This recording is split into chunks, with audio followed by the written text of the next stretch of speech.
let's do this. Let's welcome in our guest tonight, which is Chris Price, and 20th season on the Pats beat. He hosts the Believe Network podcast of the Pats show. There, the Believe Network show on the Patriots is hosted by Chris, and he is with us here on YouTube. Chris, how are you? Thanks for a few minutes. I'm doing great, Larry. How are you? I'm doing well. I'm doing better than the Niners are doing right now. I'm feeling healthy. I'm feeling good. The Niners, not so much. But Patriots still want to hear about it.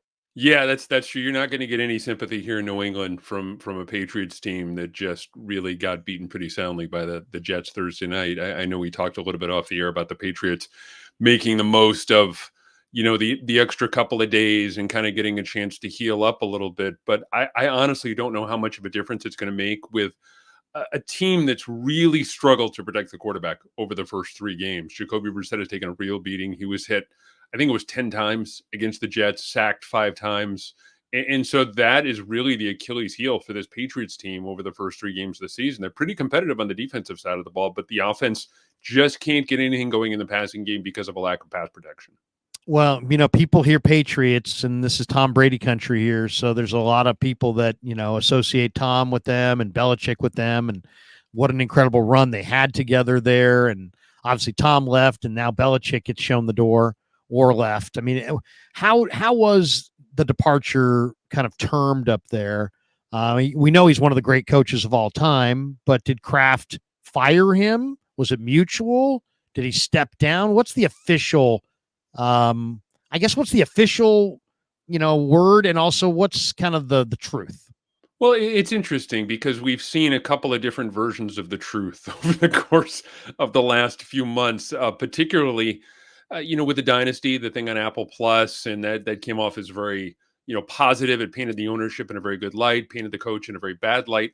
I do think there was a bit of a rapprochement with Tom Brady night here in June, where they kind of had a chance to tie a bow on things a little bit. And it was one kind of, it was Brady's night, but it was a chance for Belichick to say goodbye to the fans. They gave him a big standing ovation.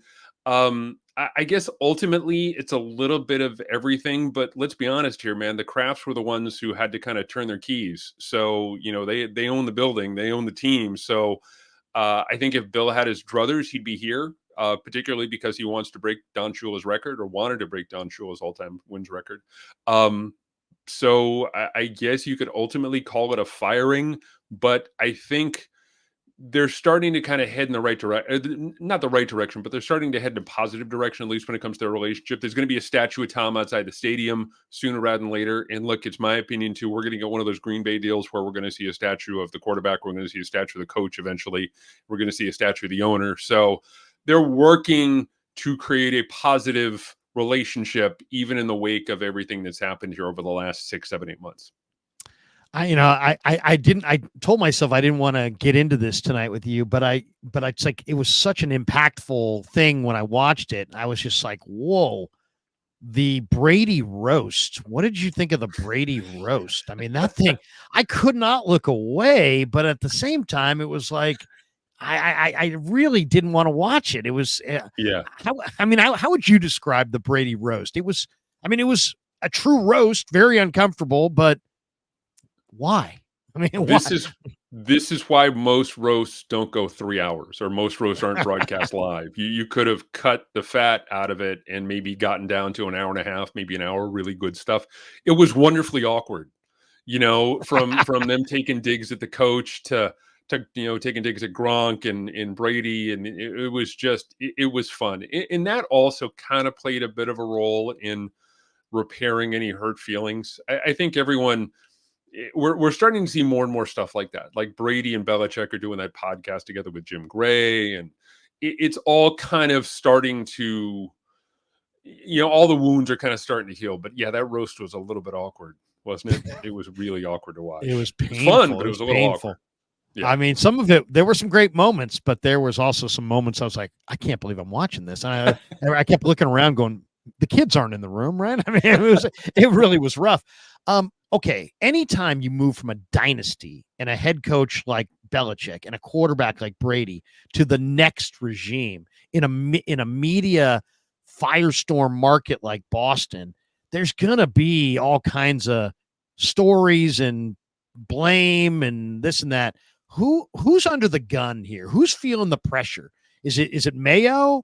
Is it May, the quarterback? Is it Brissett? Is it Kraft? Has he now brought this all on himself? Who's suddenly has dialed up the heat on themselves here? Kraft, the ownership group, Kraft. because at least the perception is right now they pushed Bill out, they pushed the greatest coach of all time out, they pushed the greatest quarterback of all time out, and they got nothing in return.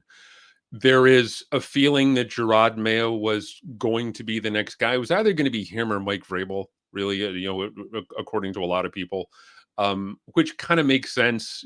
Kind of both guys who kind of came of age as players under Bill and know the system and know the kind of quote unquote Patriot way. They understand how things are done around Foxborough. But if you're looking for someone who is really feeling the heat, it's the Kraft family and Robert, because yeah, even after the opening win, and that was great, and there was good feeling there for a week, they're 1-2. They're staring down the barrel of an angry 49ers team that's looking at this as a get right game, I'm assuming. Um, and the expectations are different around this team. I mean, you guys went through it in San Francisco for, on a number of occasions here. This is for years and years. It was, the conference championship was the floor, was the when it came to the overall level of expectation. And for almost 18, 20 years, that was the feeling in New England. And now you have to kind of hit the reset button and say, all right, well, if they win 6 games, you feel good about where you are as long as you're ascending. The goal here for this team, there was a Patriots team in 1993 that lost 11 of its first 12. Drew Bledsoe, rookie year, Bill Parcells, the quarterback, but they were getting better over the course of the season. And by the time December came around, they were a pain in the ass to play. They won their last 4 games. They were clearly on the upswing. That's what you want to see here if you're a New England fan. You want to see them just get better over the course of the season. When they get to November and December, whoever they play, they're going to be a tough out for anyone. And then you look to 2025, they have 4 picks in the top 100. They're going to have gobs of cap space. And theoretically, you're going to have a young quarterback who's ascending. So this year is all about kind of, I look at this, Larry, I honestly look at this as like an oil tanker, where it's like, you're not going to turn it around immediately. It's going to take a couple of years. So this is the year where you're going to take your lumps. You're going to finish 5-12, 6-11, maybe best possible scenario. And then you go out and you get those difference makers in free agency in the draft next year. One of the great personnel guys. I'm a former scout, so I always look at the personnel side of things, right? I scouted with the Cardinals before that in the Canadian League.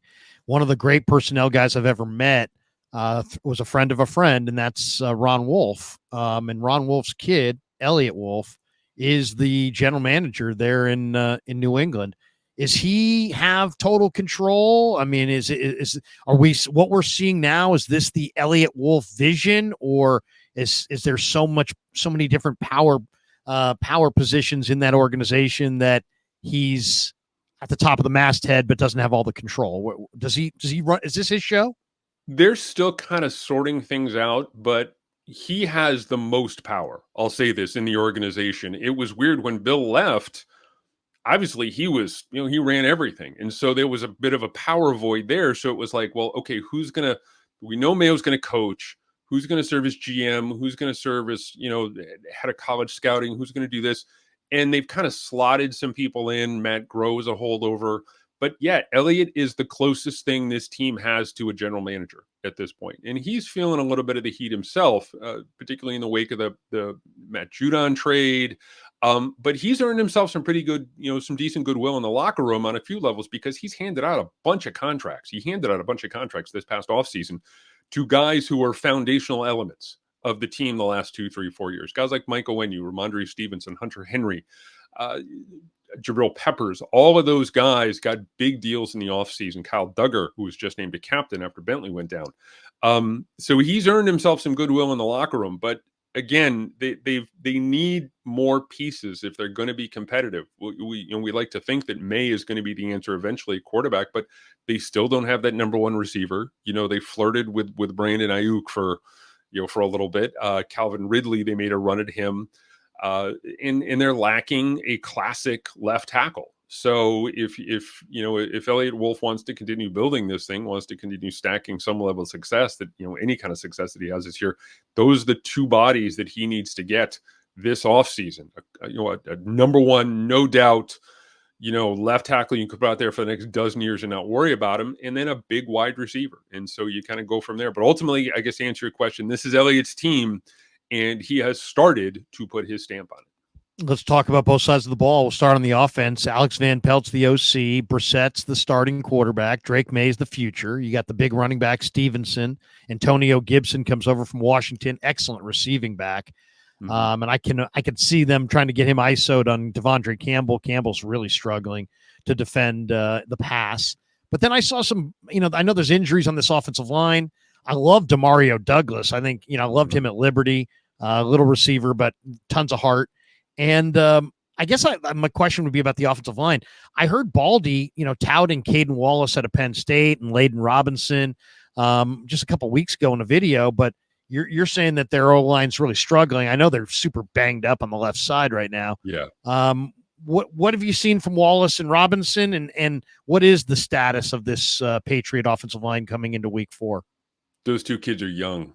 They're really young, Yeah. and they saw stuff. I was talking to someone the other day that, they saw stuff in that Jets game they've never seen before, college, pro, whatever. And so they're going to have to get right relatively quickly. But the feeling is that those two guys are going to be contributors by the midway point of the season. They're going to be able to hold up against pressure round about the midway point of the season. What you have in Michael Wenyu, right tackle, another one of those guys they signed in the offseason. Sturdy presence, can play guard and tackle, just as dependable as you want. David Andrews, classic center, pros pro. Michael Jordan, a kid who they picked up off the scrap heap this offseason, has done well at the guard position. I mean, he hasn't blown anybody away. He's not going to make the Pro Bowl, but I think he's proven himself to be a good piece. Those two kids are just really young. And look, as we sit here on September 25th, they're not settled on a left tackle yet, which tells you everything you need to know about this roster. I mean, they had Wallace in there against the Jets, and that was only because Vidarian Lowe had a knee injury. And look, let's be honest, Vidarian Lowe's a journeyman, and the only reason Vidarian Lowe was in there because Chuks Okorafor, the guy they picked up in the offseason as a free agent from the Steelers, left a couple of weeks ago, like a week 10 days ago, just left the team. And it's just like, I'm done with this. I'm not gonna be a part of this anymore. So they don't have a left tackle, and that's where it all kind of starts. If they could find a left tackle through the bargain basement guys that they have on the roster, or free agency, or whatever next year, the draft, then you can start to see things kind of slot into place. But those youngsters, they're youngsters, they're young, and they don't know what they don't know yet. They're getting a trial by fire here, and I think Jacoby Brissett is the one who's ultimately paying the prices here. The attraction of Mayo, I'm sure, was the continuity. I mean, this is Bill's secondary. You look at these names: Jonathan Jones, Duggar, Peppers, Christian Gonzalez, their first-round pick last year. I love Marcus Jones, the little nickel back. He's a talented player. I mean, a lot. Bill's the greatest secondary coach of all time. He left kind of this secondary for Mayo. But what about the rest of the defense? I know Keon White is a player that I really liked at Georgia Tech. That was a great pick. And those two linebackers in the middle, McMillan and is it Tavai? Those guys both had big tackle numbers against the Jets. Tell us a little bit about this 3-4 front. It's a good defense. It is. It's a good defense. It's a competitive defense now with the loss of Barmore, Judon. You don't really know, in Bentley now as well, the other linebacker, they have no margin for error when it comes to health the rest of the way. But I think this defense can keep them competitive. This defense can keep them in games if they play good complementary football, if they get a good performance out of special teams, if they can get some sort of semblance of offense, particularly in the passing game. The defense is good enough and has enough playmakers where they can kind of, keep things manageable for them. I really like Tavai. Tavai is one of the more underrated guys. Keon White is just proving to be, Keon White is the guy. Keon White's emergence was one of the reasons why they felt comfortable trading Judon. He's not exactly a 1-for-1 swap, but he does an awful lot of the same things. And look, if he can get home in 4, they're in really good shape. There's like three guys on this defense who are real difference makers in my opinion. It's Keon White, his ability to collapse the pocket either from the inside or the outside, and get real good sustained pressure on the quarterback. Devon Godshaw, really good run stuffer in the middle, and then Christian Gonzalez. And Christian Gonzalez has done a relatively good job, not a great job, but a good job over the course of the first three games against opposing teams' number one wide receivers. If those three guys can play consistently and you know, be leaders and just do everything that's asked of them, this defense can be competitive. And I think it's going to be competitive on Sunday against the 49ers if those three guys can do their jobs. Christopher Price with us from the Globe, and he also hosts the Believe Network Patriots show. And welcome to Niners Nightly as we break down Niners Patriots. A couple last ones before we let you go. The Niners are getting beat, Christopher, by these verticals. I mean, 2 weeks in a row. 2 weeks ago was Jefferson. This last week they got burned up top left and right. They had 3 penalties. There was one that was overthrown. One went for a 50-yard bomb to Tutu Atwell.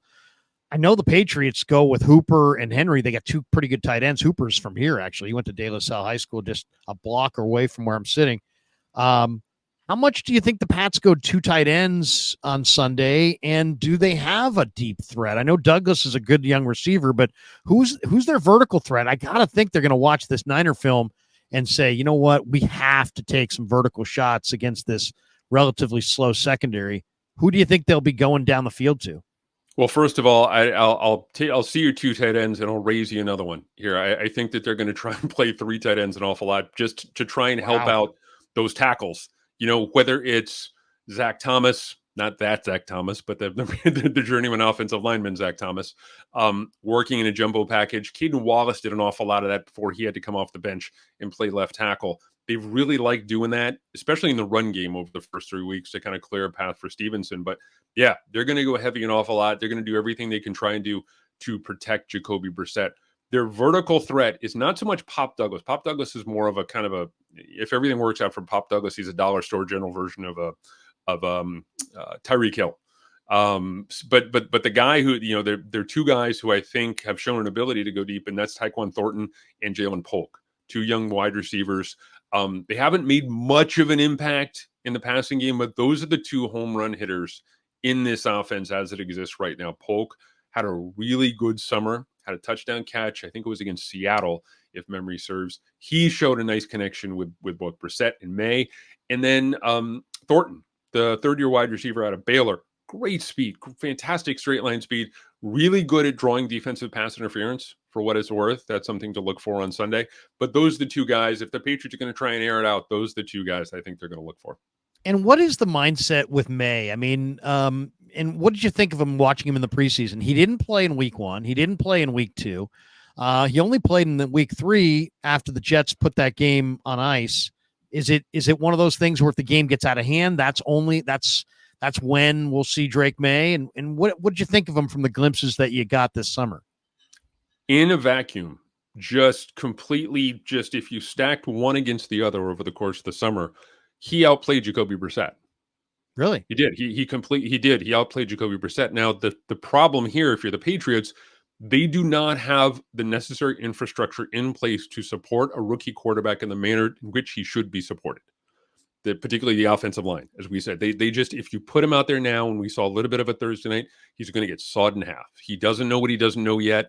And so I think Elliott in particular, who comes from a family where, they perfected the art of knowing when to put the quarterback out there as opposed to kind of holding him back, they're comfortable with Jacoby as we sit here right now in late September. Now, I think what you need, I think Drake May is going to be the starter for this team before the end of the season. What you need is to build confidence. You need to put him in some winnable situations. You need to put him in winnable drives, games, whatever the case may be, because when you put him out there, you can't put that toothpaste back in the tube where you get a Zach Wilson kind of situation. You have to be damn sure that this is your guy. This is the moment for your guy. And so I think they're going to wait as long as possible. Again, like I said before, the expectations for this team are down here. If the expectations were like a 9-10 win team, maybe they're making that switch a little bit earlier. I don't want to say they hit the panic button, but maybe they're doing it sooner rather than later. If this team wins 6 games, I'll say this: if this team wins 7 games this year, they should throw them a duck boat parade. That's the honest truth. And I think They would love to win 7 games this year with Jacoby Brissett as their starter and then go into 2025 making those additions, whether it's in free agency, the draft, offensive tackle, wide receiver, and then you have Drake May under center and you move from there. I enjoy, when I was in Boston, I loved the the duck boat and the we went in the back bay and it was beautiful. I mean, Boston. Last time I was there was in September, and Boston in September. The weather is absolutely fantastic. It's All right, fantastic. it's the X Dynasty Patriots against the X Dynasty 49ers. Both teams 1-2. Niners are 10-point favorites. I can't give 10 with the 49ers the way they're playing right now. No. What do you think? Give me a prediction on the final score Sunday. I think San Francisco wins this thing. Again, I think New England keeps it competitive. Look, if this thing gets into the upper 20s, New England has no shot. This is not a team that's built to outscore other teams. They have to keep it in the teens, maybe low 20s. They have to put together some long, sustained drives. You're going to have to get a steady dose of Ramondre Stevenson, 20, 25 carries, and just take the air out of the place, and just win this thing. If you're the Patriots, win it like 17-13. I don't think right now that they have enough firepower to do that on offense. I think the defense are going to be able to be competitive. I'm with you. I think 10 points is a lot of points when you talk about these two teams. I think San Francisco wins this thing outright, but they don't cover. I'm going to say, let's say 24-20, something like that. Maybe the Patriots do surprise. Look, if the Patriots are going to win this thing, they're going to need to get some, like they did in Cincinnati. They're going to need to get special teams magic. They're going to need to get a turnover. They're going to need to get a thunderbolt. And I don't know if they're quite capable of kind of finding that gear, at least as currently constituted, particularly on the offensive side of the ball. I think they need to do what the Rams did last week, and that's fake a punt, steal a possession. Definitely steal a possession. Yeah. It's a steal a possession kind of a matchup once again for New England. Christopher, tell people. And then the other thing too, honestly, we talk about special teams. Patriots have one of the best punchers in the league in Bryce Behringer. And look, we're kind of scraping the bottom of the barrel here in terms of analysis. We're going to punting, but you talk about it being a steal a possession game. The Patriots for so many years. One of the great things about that dynasty, one of the Belichick dynasties, they won so many games in the margins because of their play on special teams. They, a big part of that win in the opener was because of their special teams unit. If they get some standout special teams play, great return with Marcus Jones, block, punt, field goals, whatever the case may be, they have a shot at this thing. But yeah, I just wanted to mention, if it's a steal possession game, the Patriots are probably feeling okay about their chances. You can follow Christopher on X at CPriceGlobe, at CPriceGlobe. Christopher, tell people where they can catch you outside of X, and when do you, obviously you've got the podcast on the Believe Network. Tell people about, what you talk about and where they can catch it and when they can catch it live. Well, you can check out all my stuff at Boston Globe and bostonglobe.com. Like you said, I'm also on X at CPriceGlobe. That's CPriceGlobe. And then I host the Patriots Report with former Patriots wide receiver Chris Hogan, who is absolutely dynamite. We record it every week. We just cut another one yesterday. As I'm looking at the calendar here, the latest episode is up. We look back at the Jets game, and then we look ahead to this 49ers team. So it's going to be an interesting game. I have a lot of fun talking about the Patriots with Hogan, a lot of fun writing. And so, follow along if you're a Pats fan or just an NFL fan in general. Chris Hogan, if you're a Niner fan, you say, that name sounds so familiar. He actually was in training camp with the 49ers well before he ever made it to New England. But, man, he really busted out there in New England. Oh, he's a perfect fit. He's a perfect fit and a great guy, too. Great podcast partner. No question. A lot of Niner fans remember him. Tell him hi for all of us. And Christopher, thanks for the time. We really appreciate it. And thanks for stopping by on Niners Nightly on KNBR. My pleasure, Larry. Take care.